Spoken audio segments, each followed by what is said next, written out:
The first time I realized this was going to get ugly was the day 4 squad cars came screaming down my gravel driveway like I'd robbed a bank. And the weapon they were looking for was my fishing pole. Lights flashing through the pine trees, radios chirping, boots crunching on stone, while a woman with a tight blonde ponytail stood behind them pointing at my front door like she owned it. Her name was Denise Parker, and she was the president of the Sycamore Shores Homeowners Association, HOA, as she liked to say, slow and proud, like it was a badge. I'm Frank Dalton, 72 years old, retired lineman, hands like sandpaper and knees that crack when I stand up too fast. This cabin on Willow Bend Lake isn't some vacation property to me. It's where my kids learned to swim, where my wife used to drink coffee on the porch, where the air smells like wet wood and sun-warmed water. It's the one place left that still feels like mine. I'd been here long before Sycamore Shores showed up on the far side of the lake with their matching houses and their matching mailboxes and that shiny entrance sign that looked like a billboard for perfection. They had rules for everything: grass height, fence, color, patio, furniture, you name it. And I honestly didn't care because none of it had anything to do with me. Or so I thought. Denise found me on a Tuesday morning while I was fixing a loose board on my dock. She stood at the edge of my property line with a clipboard tucked into her elbow, sunglasses on, lips pursed like she'd tasted something sour. "Excuse me," she called out, bright and sharp. "Are you the owner of this structure?" I remember blinking at her, holding a hammer in one hand like, "Lady, I'm standing on it." "Yeah," I said. "Why?" She smiled, but it didn't reach her eyes. "Well, according to the Homeowners Association standards, that dock doesn't meet approved aesthetic guidelines." I actually laughed. Not because it was funny, because it was so ridiculous my brain couldn't process it any other way. "I'm not in your HOA," I told her. "Never signed anything. Never will." Denise's smile twitched. "Everyone around Willow Bend Lake benefits from our community," she said, the way people talk when they're used to getting their way. "You can't just opt out." "Oh, I can," I said, and went back to my board. 2 days later, I found a bright yellow paper taped to my front door. Notice of violation. It said, my dock was unapproved, my roof was non-compliant, and my porch railings were inconsistent with neighborhood standards. The best part, she'd slapped a fine at the bottom, $100 a day, like she was the IRS. I wrote 3 words on the back, "Not in HOA," and mailed it right back. That should have been the end. Instead, it was the beginning of Denise Parker deciding I was her personal project. After that, it was constant. Photos taken from across the lake zoomed in like I was a celebrity. Notes in my mailbox about my unsightly firewood stack. Complaints about my grandson's towel hanging over the railing. Apparently a towel is a threat to property values now. She even called the county once because I had a grill too close to the porch, which for the record was exactly where it had been for 20 years. At first I tried to ignore it.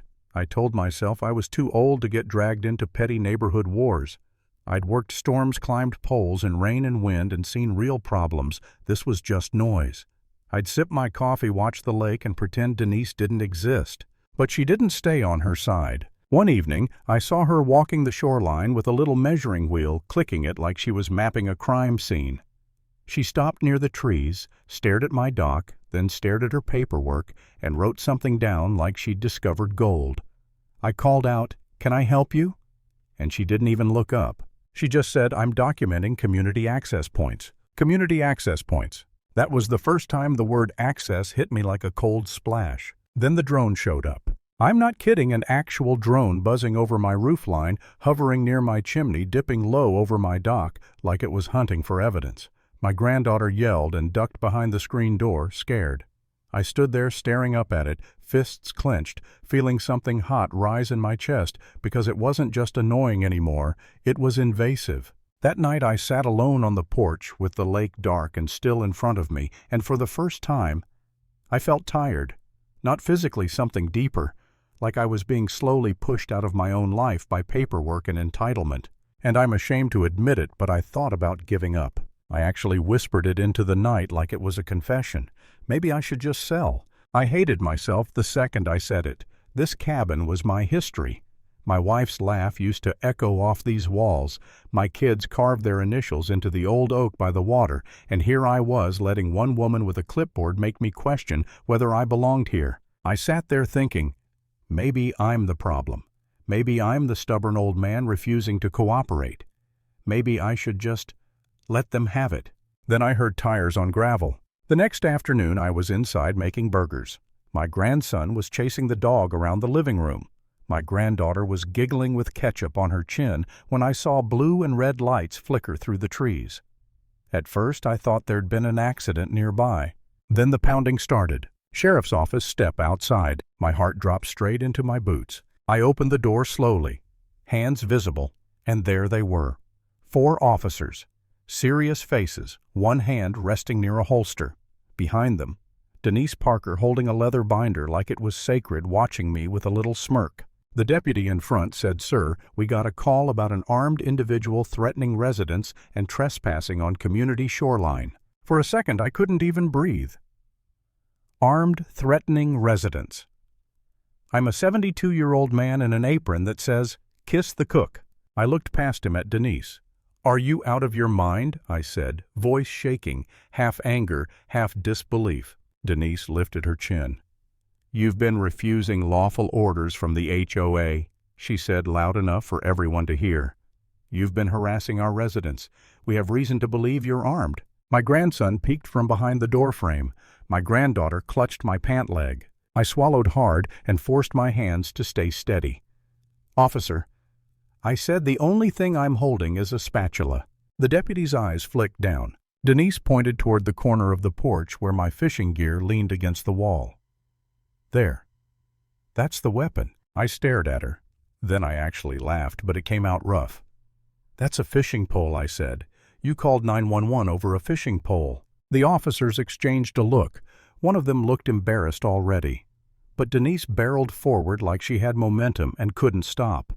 She opened her binder and started flipping pages. "This Shoreline is common area," she declared.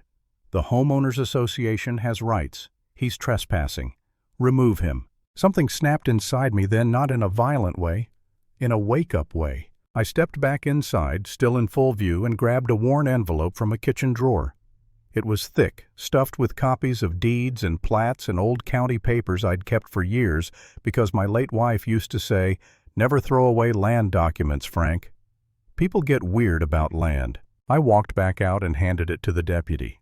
"Before you listen to her binder," I said, "look at what the county says." The deputy opened it, scanned the first page, then the second. His brow furrowed. He turned the paper slightly, reading the legal description out loud, then looked up at me. "Mr. Dalton," he said slowly, "this indicates you own the Shoreline, the entire stretch on this side all the way around that bend." Denise's face went stiff. "That's impossible," she snapped. "Our brochures clearly state lake access for residents." The deputy cut her off, calm and firm. "Ma'am, a brochure isn't a deed." Denise's cheeks flushed red. "The HOA has community easements," she insisted, voice rising. "We've always had access." The deputy flipped through the paperwork again. "I don't see an easement recorded here." That's when my phone rang. Rachel. My niece Rachel Dalton, real estate attorney. The one person in my family who treats land records like a living language. I answered on speaker voice tight. "Rach, I've got deputies here. Denise Parker called the cops on me." There was a pause on the line, then Rachel said, dangerously calm, "Don't say anything else. I'm on my way. And Frank, do not let her intimidate you. If she's calling police over access, she's trying to force a claim." Hearing that, it was like someone turned the lights back on in my head. I wasn't crazy. I wasn't the problem. This wasn't about towels or roof color. This was about control. Rachel arrived 40 minutes later with a laptop, a folder, and the kind of focused expression that makes grown men shut up. She introduced herself to the deputies, pulled up county records right there on the hood of a patrol car, and traced the boundary lines with her finger. Then she looked at Denise and said, "Your HOA built their community boat path on his property. That's trespass." Denise sputtered. "We've been using it for years." Rachel didn't blink. "And you've been trespassing for years." Denise tried to pivot. "He's disruptive. He's hostile. He's scaring residents." Rachel turned to the deputy. She just filed a false armed threat report to remove a lawful landowner from his own Shoreline. That's not an HOA issue, that's a criminal issue. The deputy's jaw tightened. He looked at Denise like he was seeing her for the first time, not as a concerned citizen, but as someone weaponizing a badge she didn't have. A week later, Sycamore Shores called an emergency community meeting. Of course they did. They packed their little clubhouse with angry homeowners clutching glossy sales pamphlets that promised premium lake access. I went too. Not because I wanted to, because I had to. Denise stood at the front like a queen, shoulders squared, trying to control the narrative. "We are here because one individual is threatening the harmony of our community," she said, glaring straight at me. "We will not allow." Rachel stood up in the second row. "Stop," she said loud and clear. Every head turned. Rachel walked to the front set, down a stack of county-certified documents, and slid them across the table like cards in a poker game. "Here are the recorded deeds," she said. "Here are the plats. Here is the absence of any easement granting your homeowners association access across Frank Dalton's shoreline. Your board has been collecting fees and selling lake access you do not legally own." The room went dead quiet, the kind of quiet that feels like oxygen being pulled out. Someone in the back whispered, "Wait." "What?" Denise tried to smile. "That's a misunderstanding. We've always had—" Right then, the same deputy from my porch stepped into the room with a county land records officer. He held a folder and spoke in a steady official voice. "We've reviewed the complaint and the records. The shoreline in question is privately owned by Mr. Dalton. The access path constructed by the association appears to be on his property. Additionally, we are investigating the false report made to dispatch." Denise's mouth opened, then closed. A man in the front row stood up furious. "So my dues paid for a path we don't even have rights to." Another woman snapped, "You told us Frank was dangerous." Denise's face went blotchy. She lifted her binder like it could protect her. "I did what I had to do to protect the community." Rachel leaned in slightly and said almost gently, "You called armed response on a grandfather cooking burgers." Denise's voice cracked. He refused to comply. The room erupted, people shouting over each other. Demands for resignation, demands for refunds, demands for accountability. Denise tried to gavel them down like she was in court, but nobody listened anymore. The board members, pale and sweating, looked at each other like rats realizing the ship had holes. Then the motion came an official vote to remove Denise as president, effective immediately pending investigation. Hands shot up around the room fast and unanimous like the whole place was exhaling at once. Denise stood frozen, eyes wide, gripping that binder so tight her knuckles turned white. And for the first time, she looked small, not powerful, not in control, just exposed. 2 months later, I sat in a courtroom while a judge read the findings: trespass violations, abuse of authority, false reporting. Denise tried to argue, tried to spin it, tried to cry, but the judge's voice stayed flat. Then the gavel came down one sharp crack, and Denise Parker's world finally stopped bending around her. Lesson learned. If someone waves rules in your face long enough, don't assume they're right. Check the deed.